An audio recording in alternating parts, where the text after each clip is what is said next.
Holly. I'm from Hobnob Market, and it's a vintage and handmade event. Pam Voorhies from Little Red Porch has been a hobnob vendor. She vends all over the Midwest, but as every creative maker, vintage vendor has evolved over the years, as you I have hope. to. Well, Yes, you have to just keep pivoting to sort of stay relevant and keep yourself feeling good about your business, in my opinion. absolutely. So where did your Little Red Porch colors, style, your heart, where did all of that start? You know what, Holly? I am one of those people who honestly, I never thought of myself as an artist, as a creative. I just never did. And so when I first got married, Kenny and I were on a very shoestring budget. And I was trying to think one time, like, what could I make my mom? And so we started making these little signs. I started making for my mom. I started making for my sister-in-laws, for my mother-in-law. And then people started asking me to make signs for weddings or whatever. So that's really where the sign business began. It began right there. And I started out imitating, honestly, and was quickly reined in by a friend who is a creative and said, "Hey, nay, nay, Pauline, you got to get your own. You're going to do it. If you're going to do it, you got to do your own stuff. You got to think of your own things." And for me, it was a kick in the teeth, but it was also like the best boost for me personally. Like, okay, well, am I going to do it? If I am going to do it, then I got to really start thinking about what I'm going to do. So I'm very eclectic in nature. The colors come from that. If you come to my house, even now, when you started, then you're going to see those same colors running through my house. So I tend to use colors that I love. And that's it. You will never see purple in any of my stuff, because and anybody who loves purple, that is fine. You're allowed to love purple, but that's not authentic to me. And so I don't use it. So I really took my palette directly from those colors that resonate with me. Yellow is my love language. It speaks to me. And so you will see yellow used a ton, but I like happy colors. I like the mix of colors. And so that's where my palette came from. And then Little Red Porch, I just painted my house white, but it used to be red. And when I started, our house is so tiny and we had no room in the house. So I started on the back porch. And so it was Little Red Porch. That's someone asked me one day, like, "Hey, what's your name?"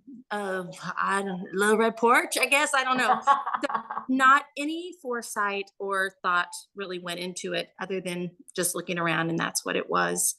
And then the heart was Mrs. Phipps' class, third grade. I would sit and draw this heart over and over and over and over again. And I also loved bubble letters. You know what I'm talking about? Like where you would write your name and then you trace around it 1,000 times in all the different colors. Loved it. Loved it. So I feel like that kind of has that bubble feel to it as well. And that's where it came from. That's where it all began. So, like from a creative standpoint, when you are thinking, well, first of all, I guess, do you keep a big notebook of ideas? Like, I know quotes are really important to you. And, when do you ever feel like things are getting stale? And and so, like, where do you store the stuff that is yet to come? Well, I do love Pinterest. Here's what I do though as a sign maker. I do not follow other sign makers. I make sure, because sometimes you see something and then you make something, you're like, is that something I've seen or is that something that I thought of? And I never Uh-huh. questioning that. I do love fonts. And so like I will always see like typographies, quotes. So I Mhm. save my quotes in Pinterest that I love so much, but I also use a lot of quotes like that my mom says or that my sister, like things that we say around Mhm. here. Mhm. I use a lot of those quotes. I use my favorite scriptures. I use lyrics from my favorite songs. I'm very musical. And so Um, I honestly don't listen to music tons, but when I do, and if there's a song that resonates with me, there'll be a phrase usually that comes out of that. And so that's where I kind of pull that stuff from. But I save on Pinterest a lot.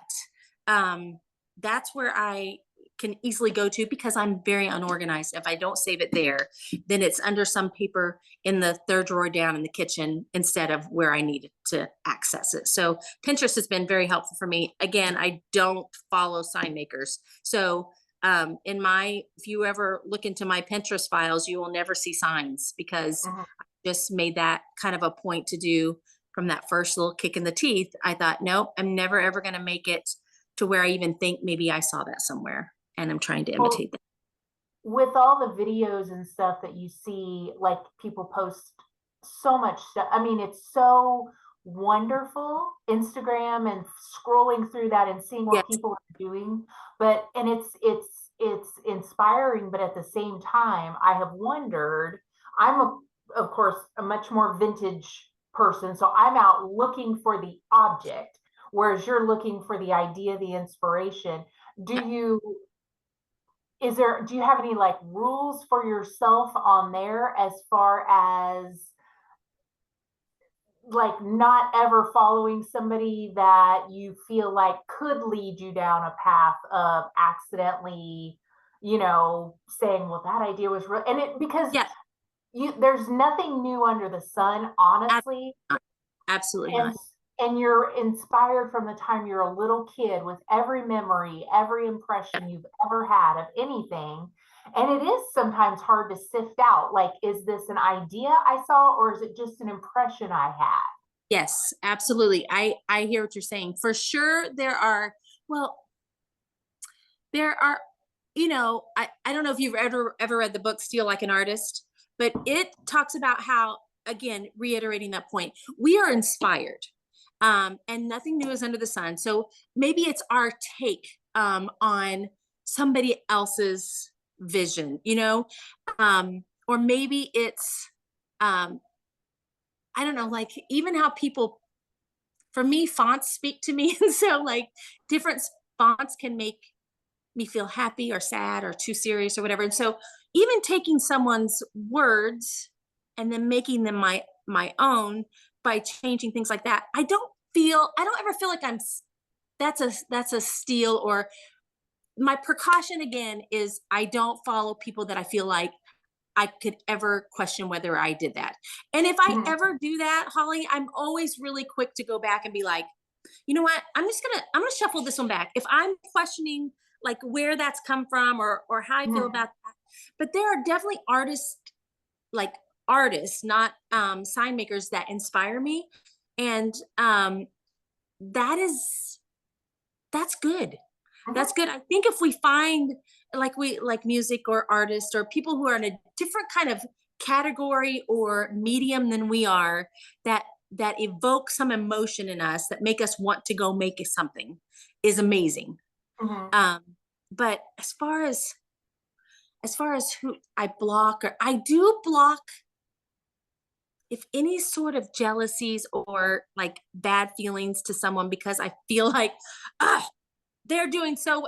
I just for my mental health, I just like, you know Uh-huh. what? That's not good for me. And this is a different world that we're living in now where we can see, compare, and contrast. That is not healthy for me. Mhm. So as a safeguard to me, I do a lot of like, there are amazing people out there, but I don't follow them for that reason because I never ever want to feel angry or bitter or I don't Less know. than. I don't want to feel that way. And Yeah, so I don't either. and I don't same thing. either. Say, we, Holly, we and I, this has happened to you and I because when people imitate me, people who are loyal to Little Red Porch feel the need to come immediately to me and say, Mhm. "Hey, this is happening." Blah blah blah blah blah. And I have started just saying, "Hey, thank you for telling me that. You know what? That's that's not that's not my business anymore. That is no longer. That's between them and their conscience. I can't control those things anymore. I can't spend that much energy on that anymore. So my responsibility is me and what I make, and that I don't um, make someone else feel that same way about me towards Mhm. or them about." whatever it is. Yes, I don't want I get anyone it. to feel that way about me. So that's my cautionary. So on the subject of like your palette, your style, how did you feel when like minimalism got popular? Were you flipping out or were you like, no, my people will stick with me? Well, Holly, we're still kind of in that phase, which is so fun to watch right now because color is coming back, which is really Absolutely. fun. But like Little Red Porch definitely had its heyday moment. We had a really, really, really great moment. And when signage, like it's all over still, like signage, don't. You cannot have signs in your house. Well, you know what? Every time I open a magazine, I see signage and it looks amazing. I think the cautionary tale is everything in moderation. You love it. Also, that's my style as well. My mom raised me with this mentality. If you love something, it's going to Mhm, work in your house.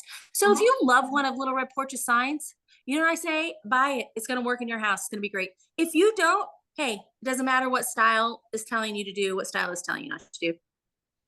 You got to go with what you love, go with your gut instinct. And that's honestly how I've that's how I've decorated, how I've done my life. And I didn't ever interpret that until, this kind of phase of my life as creative, until someone said, no, that's creativity. When decorating your home, dressing, how you fix your hair, how you interact with people, that's creative.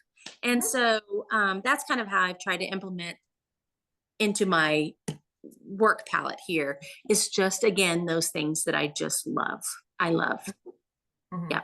Well, and like you said, if the most interesting houses that I know are the ones where there are no rules. I love them. I mean, now Holly, that's where I'm guilty too. Like I pin like crazy on house ideas, and these eclectic houses with like green painted banisters, and then they got plaid up on there. I mean, I adore it. I adore the mix and mesh, and I hope that my signs can bring that kind of meld into those kind of scenarios. That's my audience. That's my Mhm, target audience, is people mhm, who are not afraid of color, and who like everything, who are mhm. not afraid to pump little bits of color all over their house. I adore it. And you do finally learn that you have your people and you have your people who are Oh, not your people. yeah, that's And that's fine. okay. And that is, and in markets, well, Kenny and I are getting old. Kenny, my sister used to come with me, and now Kenny and my sister come with me. And one of the gals that works here with me, who does my framing, usually comes with me. But we're getting old, Holly, and that is markets are not for the faint of heart, for sure. I mean, Agreed. it's a tough game. And so at one point, we were doing almost 19 markets a year. And we are down to 4 markets a year. And Mhm. that is a lot of it's based on the fact that I have little grandbabies, and it seems like every time your market comes up, Holly, we've got a birthday or we got something going on. And so we have got those 4 markets that we know usually are pretty steady as far as dates that we go to. We don't do a whole lot of other markets, but at those markets, your people are your people. And there's been scenarios where I'm sitting there and someone's like, I go, you know what? That's fine. You Mhm, do. I'm not your person. And that is perfect. We can still be friends. You can mhm. still like me, or come talk to me and goof around, or enjoy. But if you don't want to buy something of mine, that's fine. I'm not your person, and I am okay with it. I am perfectly grand with it. Well, how So many of our friend groups we're not all the same in our friend groups. We have the quiet one, the loud one, and absolutely. that's why it works. That's it. Listen, this morning, my sister and I were talking. We walked this morning, and she's wanting to start. She's an introvert. And she goes, Pam, I think I'm wanting to start a walking group where everyone brings their audiobooks and they can listen to their audiobooks. But we have this path in our town that's, not the safest to walk if you're by yourself or you got your ears covered. I said, Trish, run with it, girl. There's someone who is thinking that's exactly what I need. I need someone who will put their headphones on, not talk to me, but But we so can be buddies. she's gonna find her people, and that's perfect. That's perfect. Awesome. Well, so going from being the ultra creative season to the season of when you do feel like the ideas aren't coming, which, like for me, I always hit some burnout in the summertime because, it's just busy and the kids are home and it's just crazy. How do you, or do you even worry about it? Do you just rest in the fact that it will come back? I think that the more I come down and play on those quote unquote off seasons, like when I'm not intensely needing to create product, Hmm. fun things happen. And that's kind of when my next thing comes up. I just get to come down and play with paint and different techniques and different phrasing. Playing has been giving myself permission to play and make something ugly has been huge. I used to think, oh, what's happened to me? You kind of kick yourself like, what is wrong with me? This is the ugliest thing I've ever made in my whole life. That's okay. You know what? We all make ugly things. Sometimes it's fine. It's fine. But not to get down and really hyper focused on that thing, or maybe something that I loved and no one else really kind of blinked an eye at. They were kind of like, Hmm. And it's you okay. thought And it I'm was thinking, amazing. I just thought, oh, this is it. This is it. This is gonna be it. Yes. Yeah. And then no, everyone's like, it's okay. It's whatever. It's fine. Um, I just make myself play. Summertime is hard though. We're just on a different kind of mindset. I'm not really thinking about markets. The online stores help with that a little bit because I know that I have to be having things happen on there. But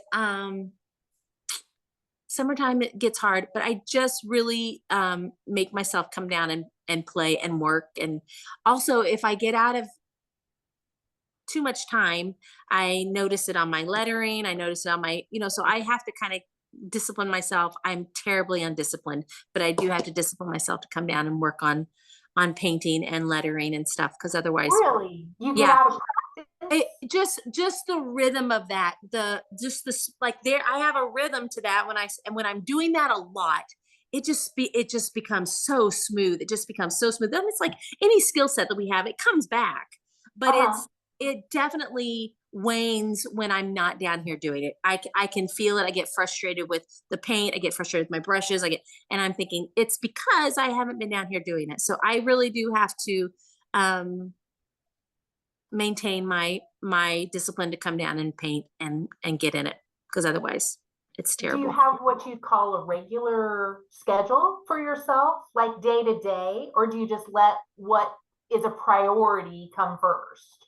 um I've been gone.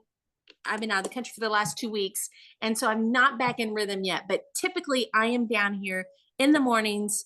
Kenny and I have coffee in the morning, and then he goes to work and I come down, and typically I'm down here until 1 or 2. And Mhm. it may mean I'm just answering emails, or it may mean that I'm actually practicing on um, some signage or playing or fulfill whatever. But I am down here a lot. Um, I the gal that works here, she and I have been discussing. I said, I feel like I need a day because even when she's here, I feel like I need to find things for her to do. Not that I do at all. Um, and I want her to feel like I need her, but she Mhm. doesn't really need that. I feel like that's something I've made up for her. And Mhm. so even giving her the day off and me just being here without anybody is crucial for me. It's like I don't have to wonder if she needs me to get something for her or whatever. So uninterrupted time for me is really, really important. That's the best discipline for me down here. Just not being interrupted. I feel like I can think through things and play through things. And it's just, it's just helpful for me. Quiet is Mhm. helpful. I agree with you. When I have an uninterrupted day, I can get so much done and I just Amazing. plow through things. Yeah, it's Yeah. amazing.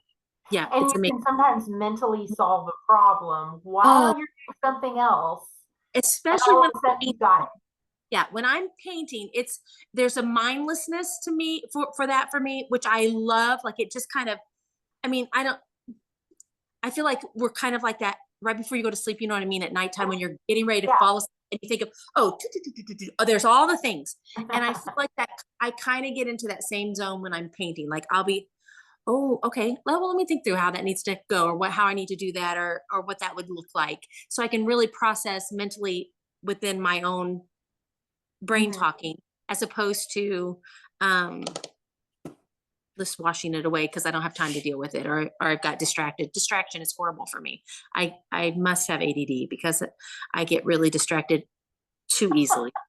My So friends and I have been talking about that lately, that the more we read about it and how it really is so much more prevalent than we had previously believed, that we're yeah, like, oh, yeah. and creatives have, I think for sure creatives have that tendency to be very easily distracted Hmm. by things, by Yes. conversation.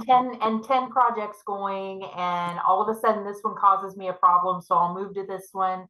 Yeah. And I've got this great idea, and yeah, the focus is not there.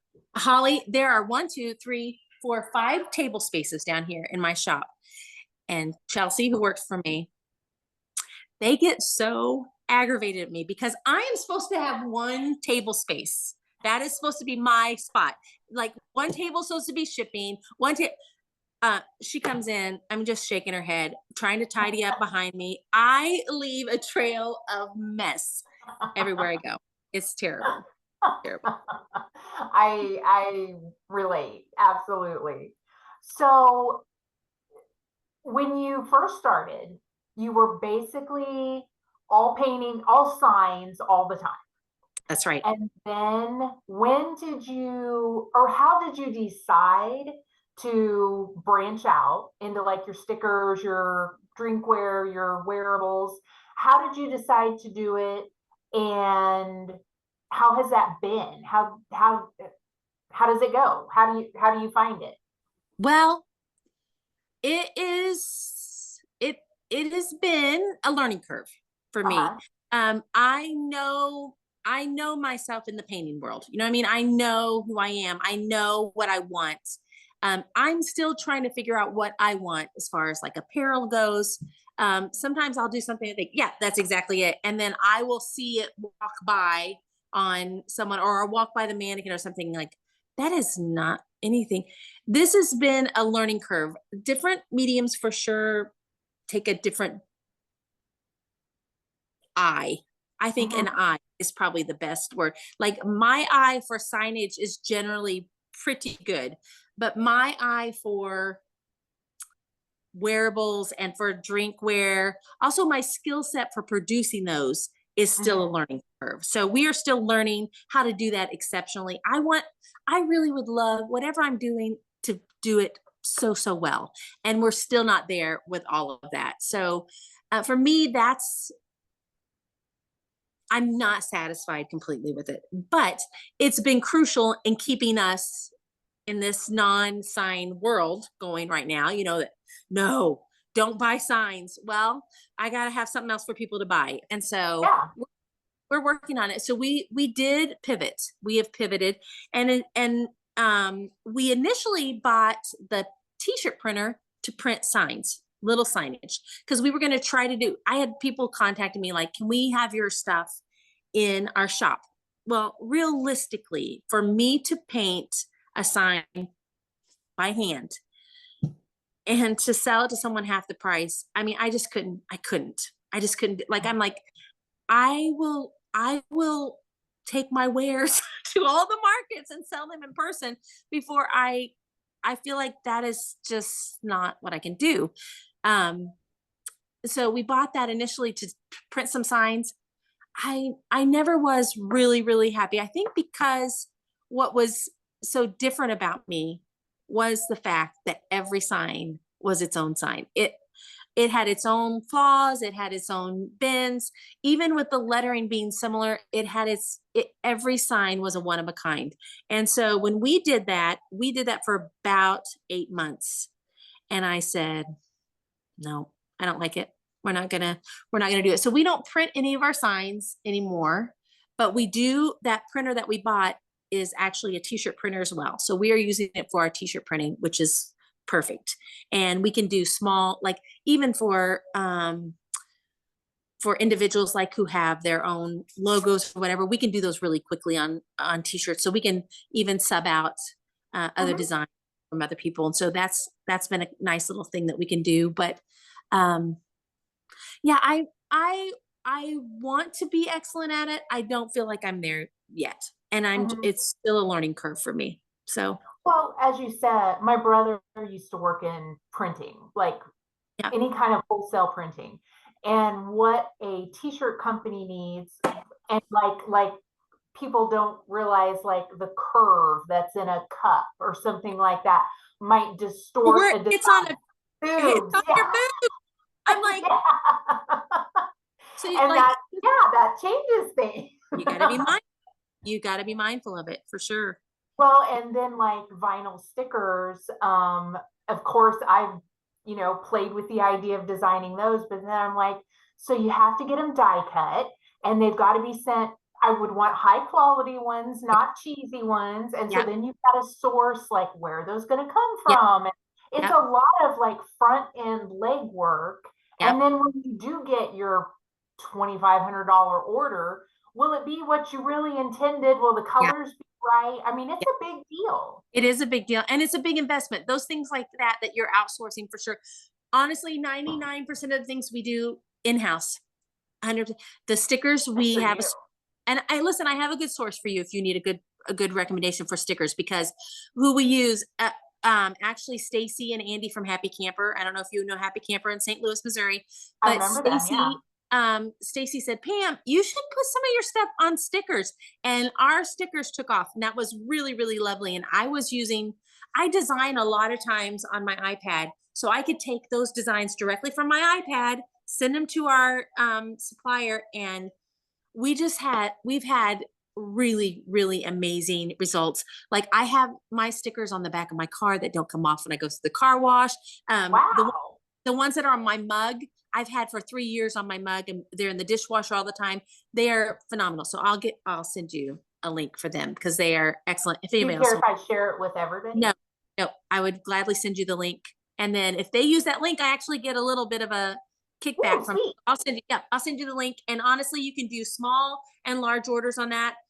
Phenomenal. They do Okay. other things too, but we love them for stickers. So I'll give you the link for Okay. sure. And a lot of people don't know, like I have a Pantone color book. A Yeah, lot of people don't even think about, but then you have to say, well, is it digital printing or is it this? Or, I yeah, mean, there's a huge learning curve to getting into anything like that. yeah, So yeah. being able to do it in house is amazing.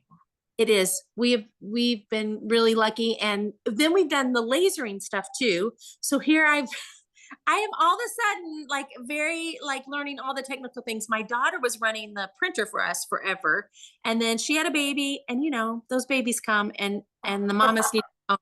And so I now am running the printer and the laser. I've just been having tons of fun with. We're still kind of trying to identify where that works in the realm of things, but I love that laser. Um, but we're just trying to constantly expand in areas that naturally fulfill and do the things that we were doing by hand and so forth. Mhm. So When did you say, okay, the tide is turning against like the big statement yeah, sign, which I'm like you, I have big statements. I like old signs, and so I have them all over. me too, Holly. I have old signs. I have Little Red Porch. I love signage. I love it. Me too. Yeah, And mine aren't all like the quote signs. A lot of them are just like an old drugstore sign or whatever. cream or whatever. Yes, Right. absolutely. Yes, But absolutely. when did you feel like that was happening and that you had, I mean, was it scary or were you kind of ready? I mean, it's always scary. Like when you start getting, especially self-employed, you get kind of used to what is the norm, what's coming in. How even like at markets, like I always have this moment right before market, like nobody's going to come in here. Nobody come talk to us. We are going to go home with all of this stuff. Yes. Am I even going to cover my costs? Because it's not cheap? Am I Nope. even going to cover my costs for getting here, staying all night? We always have that moment. Um, Mhm. Definitely it's changed. I would say 25% it's changed for us, which is, it's a good kick. That's a nice little kick for us as far as like different. Mhm. We can feel it. Um, that is always scary, but at the same time too, we did say, well, are we doing it or are we not doing it? Mhm. So that's when we decided for the machines. Like these are things that even if the sign business doesn't work out, we can use those pieces or that knowledge for other things. We can start printing for other people. We can start cutting for other people. So those skill sets are, and the money that Little Red Porch has given us, Mhm. have allowed us to go into and be knowledgeable in other fields. So that then we were expanding our knowledge base. And then what comes around goes around. Holly, when the signs come back, Mhm. You'll be here. I'm here, girl. I'm, Yeah. I'm right here. All new designs. I am right here. I'm right here. And that's the way you have to look at it because, like you said earlier, with color coming back, like I've been around long enough, Victorian furniture is coming Oh back. yeah. Yep. All the taxidermy and the big peacock feathers, and I'm like, I've seen this. I've seen Yep. this. Yep. So it's so cool that I mean, I don't love being the age that I am, but I have been around long enough to know if you just hang in there, That's right. it'll be okay. It That's really right. will. That's all right. And Yes. adapt. We always have to adapt. I also have, I mean, like I have some statement pieces, like the heart is one of those. But I used to make 30 of those hearts for a market. Now Mhm. I'll make sure I have five. Mhm. It's so I have modified that where people who still, I mean, we always sell hearts. We Mhm. always sell hearts at market. Um, so I like to keep my standards, like the standard designs that have really fed in and been the bread and butter for Little Red Porch. But at the same time, I see a lot of people stall at that. Like, this is what I'm known for. This is all I'm doing. Mhm. Whereas you just can't do that. You always have to kind of be pushing yourself and finding things that are still authentically you, but new. Show them something new. Give them Well, something new. and that's thinking like a retailer too. Nobody goes to Target and buys the same thing year after year after year. They do You not. want to see fresh stuff on the shelves. Yeah. I mean, I really do stay away from stores. Like I don't go shopping tons at stores, but like I will stay away for months because I think I've seen this already. I'm not coming back for this. Let's do something different. I want to see something new. So Yeah. I'll keep your eyes fresh, even from seeing the same things. We're just going to stay away. Only go for necessities at this point in time. So yeah. Yeah. And you've got to do that. You've got to do that for everybody else. If everybody knows what you're going to have, they're not going to swing by to see if you got anything new because they just think, oh, she's doing the same old thing all the time. I am doing the same old thing. I'm using the same old techniques. Um, like that is true, but I'm doing new things. So that's the challenge always too. I think everybody knows that. So always Mhm. bring something new. So So you said you had some people contact you about being in shops. Are you thinking wholesale is something you're gonna do? well, I I mean, as long as I've been doing this, I've kind of resisted it. I don't know why. I don't know why I've resisted it, Holly. For me, maybe it's the work that it would require for me. I mean, it does. It requires a lot of work. Mhm. And then you have people relying on you to get them things. And I don't know if that is something that my mental self can take. I don't know. I've resisted it for a reason. I don't know if it's just safeguard on my part or I also there is a part of me that's like, "Ooh, I don't want to disappoint people. I don't want them Mhm. to order a bunch of stuff from me and then they're disappointed."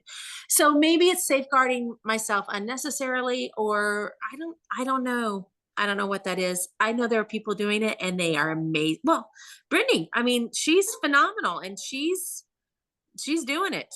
Um, 100%. I Well, just, and do you think sometimes too, it comes back to you, like, you want to stay an artist or a creative, and you can't be a hand maker and a manufacturer. uh, And mm-mm. like she has talked to me about that, and I think talked about it on our call about that's a tough, there's a dividing point There between I'm is. a hand maker or I manufacture things. There's Yep.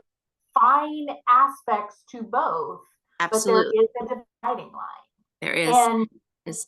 I'm not against or opposed to anybody on either side. Yeah. And I sometimes think I'm the idiot for not choosing to go that bigger route. But like you said, we've talked about franchising markets. Yeah. And I always tell Scott, but I'm too much of a control freak. Oh, for I can't sure. do it. Yeah. I mean, that is also the other part of that, is that everything that I can't physically do myself, I'm giving to somebody else. And I have a real hard time with it. I don't, I don't really consider myself a control freak. I think though, things that I have to put my name on, I feel very responsible that it looks and feels the way I want it to do. And Yeah. so whenever you, and I think also I've been burned in the past when we do kind of hand something over to somebody else, like, oh, we're super excited about this. Let's try this. And it comes back and I'm disappointed. And I don't think I want to continue that kind of thing either. So either I don't explain things well, or, sometimes your vision just doesn't come across the same way for other people. And so I think that's just a hard line. And whereas if I keep everything close to my chest and I market myself and I am with it, I mean, when I'm always at markets, I'm always talking to people. That's part of the thing for me. And I want people to feel like they're kind of not buying a part of me, but feel feel my personality on things. I want my personality stamp on everything that I sell. And so it's hard to do that when you start mass producing. It just is. Mhm. And the burnout, for me, that is burnout. When I am producing, even when we were doing, when I was hand painting everything, sometimes, how many of these signs can I do? I've made 15. I can't wait till tomorrow. I get prettier every day. I'm tired of this sign. Yes. Why would anyone want this at this point in time? Um, and so even within like words and word signs here at the shop, I will do them in phases. So like, okay, I'm going to make several of this. I like this one, and like bringing back old stuff. Okay, I'm going to Mhm. make a few of these, and then I'm not going to make these for 8 months, 10 months, whatever. I'm going to move on to my other favorites. So that helps with burnout as well. Cause I do like to people want me to revisit some of the old stuff, which is fun. And that's a way that I can do that without feeling like I've made this sign for 10 years now. I'm so tired. Yeah. Yeah. Yeah. That brings up an interesting point. How do you remember or record keep what the turquoise was, what the yellow was, what the red was in a particular design? Or do I you have always just use the same stuff? I have the same paint colors. If you saw my paints, they've been the same. I think I've added. I haven't changed. I haven't changed specific colors, but I have added some. Oh, my daughter's calling me. Sorry. Um, I have changed. I have not changed. I have added colors. So I've had the same base 6 colors from the beginning. Mhm. And that's how I know what color it is. Like I can tell you the names, the people, and I buy Lowe's paint. That's what I use. I use house paint for my son. Oh, So people often ask me like, what kind of paint are you using? Are you using acrylics, whatever? I use a flat paint on all of my colors. At Lowe's, and Lowe's knows when I show up, I'm usually getting 12 cans of paint, and they know all the same colors. And so yeah, I use the same color. So I do know consistency wise, I know what I'm getting. Yeah. that's because as somebody starting artistically in my head would think I'm going to go to Michael's or I'm going to go to Yeah. the Oh, sure. and buy like the apple barrel colors or Yep. whatever, you know. Yep. Yep. Well, I think, I think when my sister and I first started painting, we were painting like the eggs signs or whatever, so we were using Uh-huh. black and white or white and brown, or, we were using very basic colors. But when I started making like the words, I was using my favorite paint colors from my house. Okay. So that's why because I was like, I don't think I need to go. I love this color. I'm going to use this one for for the sign. And so that's how it happened. That turquoise that I used the first time was from one of the rooms in the house. My husband used to say, we lose square footage every time you paint, because I painted so our house was getting smaller and smaller because I was painting so often. So I had lots of cans of paint, and that seemed like a practical use of using up the paint that I had left over. And that's what we did. Absolutely. Yep. That's cool. I did not know that, Yep. that it was house paint. Yep. House paint. Nice. Well, it is getting close to 7:15, and I promised people we could do some questions. Okay. So if anybody has any questions, you can put yourself on your camera, or you can raise your hand if you have a question that you'd like to ask Pam, and anything about creativity, about just business in general. I'm going to look at my list real quick and make sure I covered. We talked about, I think the reason I was so curious about like burnout with you was just because it is summertime, and I've told Scott time and time again, I've got to get summer organized. I've got, as if it's a thing that can even be organized, but I just need some blocks, like you said, of uninterrupted time. And that is just very hard. Now your kids are older than my kids. So your kids are all out of the house. Yep. Now I've got these grandbabies that are distracting me, but it does make it. I'm telling you, Holly, we go to market still, and I see these young girls. I mean, they're young with these little kiddos, and I'm like, girls, the same. That is hard work. You guys Yes. are staying up. I know what it takes. We know what it takes to produce. And it's not an easy game. And these girls are doing it on top of being exhausted from raising babies. And I applaud them. I applaud them. At the same time, I want to tell them, slow down and pause and just enjoy, because it's going to go so quickly.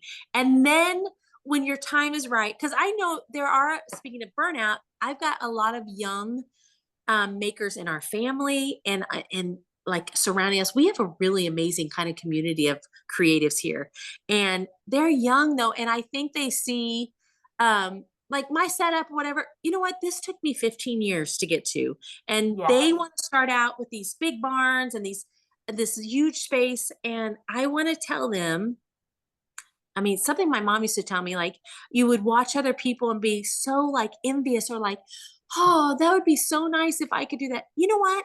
That will be nice when you could do that. But also, you have a very important job. You're a mama. And so go love on those babies. And this time will come. You'll have it. You'll be like, what in the world was I thinking, trying to shuffle, and we're just trying to move them out of the way for what? I mean, this is all fun and games and good, but those babies are important. So that would be my cautionary tale to mamas who are wanting to be creative, is just don't ever devalue that job you have as a mom for something that you feel like should be more important, because it's just not. It won't And ever on be. social media, it can appear that other young moms are somehow doing it all. They've Doing got it this, so well. Yeah, doing it so well. yes, and perfectly. And their kids are always, in these little frilly dresses, and they've always got the bread baked. And, Well, we always can present. We can always present well for just a moment, yes, but something has to give. We know that. And so, I mean, I applaud them when they're doing it and handling things like that. But I also know that in the long scheme of things, this is very, very temporary. This stuff here is very temporary, and your kids are forever. So take a and you breath. get one shot at it.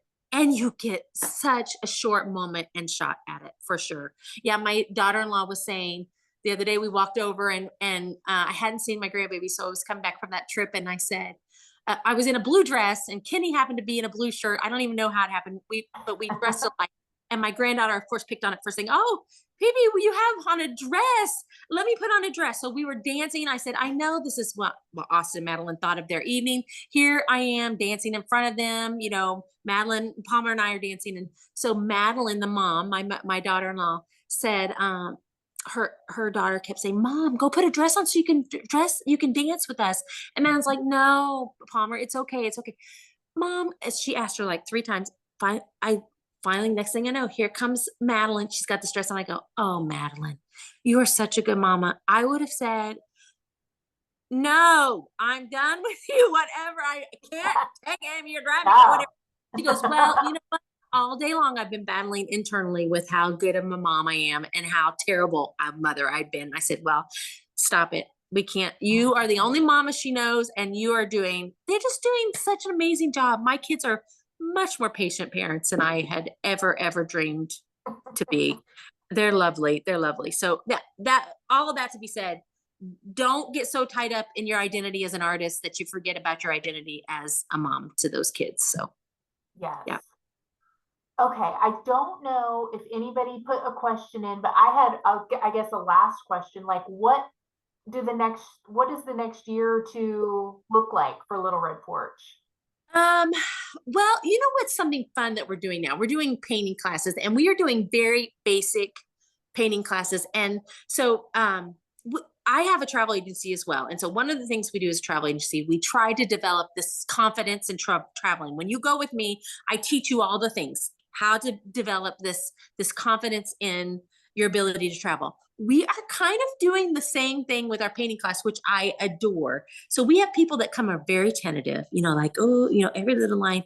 I said, if I can teach you anything in this class, I am not an artist. I am not an art teacher, but to have fun making stuff. You know what?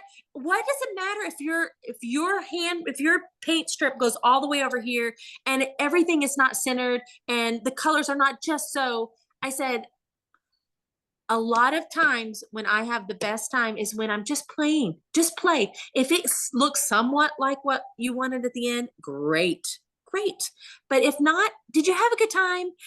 Are you feeling more comfortable with your paintbrush? Are you feeling more confident with your color choices? So that has been a lot of fun.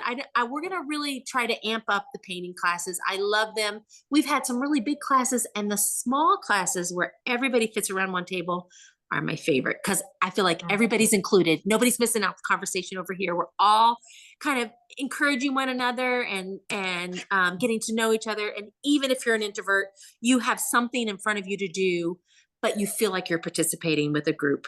So I'm loving that. So painting classes are for sure one of the things that we're going to keep on doing. We are using more reclaimed lumber. So I'm going to just try to figure out more ways to use. Kenny has a saw mill right here, and my dad just has too much stuff in the barn and too much lumber in the. I'm getting ready to go down and take over it. So we're going to do some reclaimed wood. We did some fun little real chunky block flowers not too long ago, and they went over amazingly. I just haven't had a chance to get back to them. So we're going to revisit some more chunky pieces. Yeah, I don't know. I am such a go with the flow, and I don't have any sort of plan. I have no plans. I'm just going to go with it. So we've got a couple questions. It looks like Amanda helped me out and had people put them in the chat. One was, when did you decide to hire help? So like, how long have you had help? What do they do for you? And how does that work? Okay. So Chelsea is who came in. Chelsea has worked, like, we've owned different businesses and had babysitters, and Chelsea has been our babysitter. She's worked at every job. And it just happened. I hadn't seen her forever. And I'd run into her one day and I said, Chelsea, if you know of anyone, your friends or whoever, that would be interested in framing signs, I am painting. And so when I would get done painting, then I would have to take like a whole 4 days then to frame and sand and so forth. And she goes, me, I would I would love to have the extra work. I need it. She works for Starbucks in the morning, and then so she has great benefits with them, but then she comes in the evening with me. And so, but that was a time when we were getting ready for markets, and I just didn't, I was either painting or framing. And the thought was, if I can continue to paint and just keep handing stuff to her, I feel like this is going to be much more effective. So that it was out of necessity that I hired her. And then she's just stayed on. Like things are not as intense with the framing, but shipping, she does, honestly, Chelsea does everything I need to be done. She really is kind of my right-hand person here. And we don't have, we're flexible on hours. Like if she needs to be off or whatever, we're super flexible here. But yeah, when the non-artistic thing starts getting in the way of you being able to do your artistic stuff, I think it's time to consider finding someone who can help you out, who that's going to work for. And you're going to find someone who loves that kind of adjusted schedule, or loves the flexibility, or loves woodworking, you know, who knows. But yeah. I think that's true of when you're looking for help. You get in your little tunnel of, well, I wouldn't want to do that. So why would somebody else want to do that? Yeah. But that's Yeah. not my gift. It's their gift. Right. Everyone has their own skill set for sure. Yeah. Yeah. And just because I think that, you know, I wouldn't want to be an accountant, but we need them. Oh my goodness. Oh, Holly, that's the thing. For I would say one of my best bits of advice that I've not taken very well is get someone for your financial stuff, because most creatives are terrible financial people. Terrible, terrible. Mhm. And I am one. So yeah, Yes, yeah, finding someone to help you with that for sure. Yeah. agreed. All right, let me look at the chat. Somebody had a post. Amanda, what was the question about brushes? So it says, what are the size and brands of the brushes you use for your lettering on signs? I can never find the right size I like. And that was from Kristen Hyde. Okay, Kristen, I'm also a super practical person. I don't know who I'm looking at right now. Not looking at anyone, I guess. I go to Walmart and they have little ones. I also order these. Let me grab them really quick. They're super quick, right over here.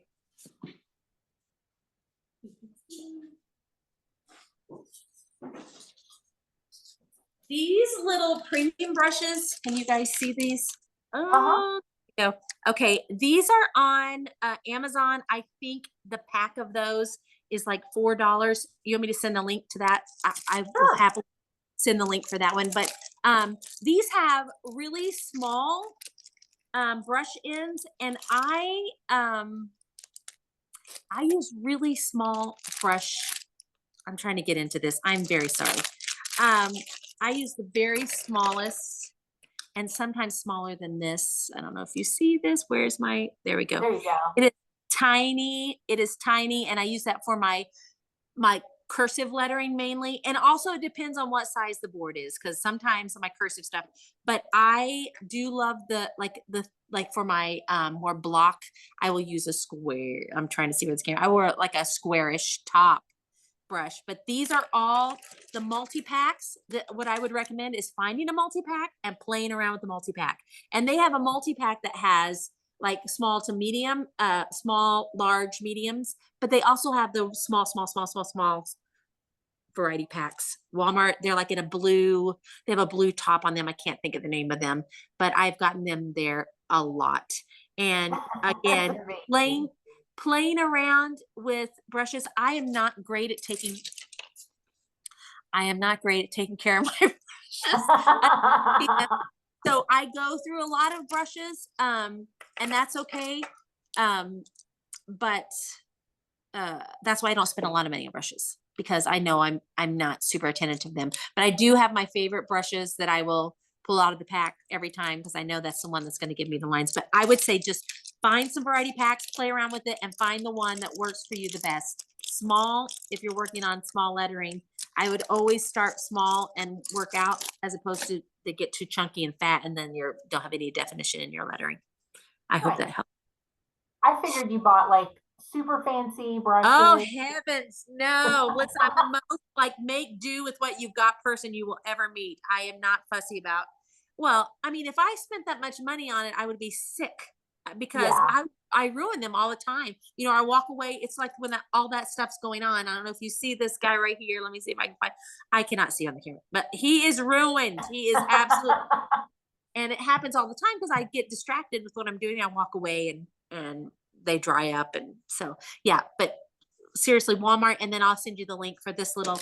These are so Okay. inexpensive, and they're I think they're great brushes. I did have a little bit of trouble with some of the whatchamacallits, hairs coming out of a few of them, but I'm not consistently. So yeah. And I bet if you would just try a few different makers, you'll find an inexpensive pack you Yeah. like. Yes, and I would say unless you are, I am not a fine artist. There are fine artists that you're using really amazing brushes, and they're super attentive to their craft. Um, but yeah, the money they can be very very expensive, and I would Mhm. say like Michael's has amazing sets of very expensive brushes. It's not necessary. Mhm. Not necessary for And sure. somebody wants to know what size your barn is because they love it. I like this barn too, and when we built it, a friend of ours said, "You're gonna say it's not big enough in about 1 year," and he is not wrong. Um, Shoot, if Kenny was here, I could tell you how big it is. It is big. It is very big, and Yeah. this is just the front room. Then we have this back door here that leads. That's like our paint booth, and behind here that you don't see is the framing room, and then we have an upstairs kind of like bathroom and stuff is upstairs. So we have like a little snack bar and stuff up there. I would say if I was good at numbers, I would say 36 by 48 That feet. sounds good. We Okay. believe you. I'll, and if it's wrong, it's wrong, but it's a great size. It's a great size. I do wish it was a little bit bigger sometimes, but it's fine. Everybody who has ever built a building says that the day it's completed, they're like, we Yep. should have just added 20 more feet. And then Yep. Yep. Yep. That's for sure. That is for sure. But we can, what I love about it has this big barn door so we can pull, like when we're loading trailers in the cool weather or rainy I weather, love that. we back that trailer right in and we load it. It's fantastic. So that was a great idea. That Yeah. is the dream of my life, to have a climate controlled building that has a huge overhead door. Yes. Yes. Well, you know what? I've worked long hours in a non-climate controlled. So at points in time, I'm super grateful, but at points of times I'm like, well, I've earned it. So Yes. it's okay. I'll take it. I will take it. Nice. Yeah, Well, it's about 7:30 and you've got kids out by the pool. I So do. we will let you go. Thank you so much for talking Holly, to us. thanks for Really asking me. appreciate I it. really am honored. I do not consider myself a very creative person, so I do appreciate you including me. I'm honored. So Well, yeah, for everybody that's listening, we'll post a replay if you want to listen, get back into it and listen to a part again. And when we post the replay, Pam, I may tag you if anybody's got like follow-up questions or something. absolutely. I'm happy to answer anything. Also, I mean, like we barely got into brushes and stuff like that, but I am an open book with stuff like that too, Holly. So if you've got painters out there or people who are sign makers or getting started, I'm always happy to answer those questions as far as that process. I'm just more than happy. And also a shout out to Scott because listen, I want to say the first time we came to market, I locked my keys in something, and I think it was your dad that went to go find something, and Scott was so patient and kind to us. That was like my first experience with Hobnob as a maker, because we'd come to shop, and first of all, I had too much wine, and I bought a gardening smock, and I do not garden, Holly. But second of all, we were blown away. It was when it was in the greenhouse, and it was so phenomenal. And when I got into that market, I was like, I told Trish, I goes, I feel like I've arrived. I feel like this might be my moment. So I love what you guys do. I think you guys are amazing, amazing coordinators of that event. I think you guys do such a great job. So Oh, kudos thank to you you. guys. Yeah, Thank we you. appreciate it. All right. Well, like I said, we'll get a replay posted and I'll post the links that Pam mentioned, and yeah, we'll go from there. Sounds good. Thanks for including me. All right. Thank Have a you. good night. Thanks, All right. everybody. Bye. Bye.